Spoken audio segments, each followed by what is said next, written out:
احمد تو چرا داری همش میرقصی؟ برو بشین پیش عروس، زشته.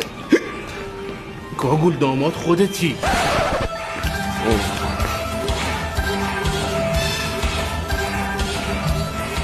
داری چه غلطی میکنی؟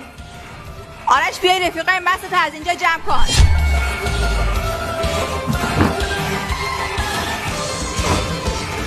صد دفعه بهت نگفتم رفیقای مستو دعوت نکن؟ احمد چرا کنار عروس نشستی؟ با شوهر من چیکار داری؟ شوهر منه. 100 بار بهت گفتم شب عروسیت نخور. پس شوهر من کو؟ شوهر تو بیرون گیر داده با آتنا میخوام باهات ازدواج کنم. برای همین با پژمان دعواشون شده، الان دارن مثل سگ همدیگه رو میزنن. چرا با پژمان دعوا کنه؟ آخه پژمان شوهر آتناست دیگه خنگو. بابا آقای بارمن یه دقیقه نریز ببینیم چه گویی داریم میخوریم، کی به کیه؟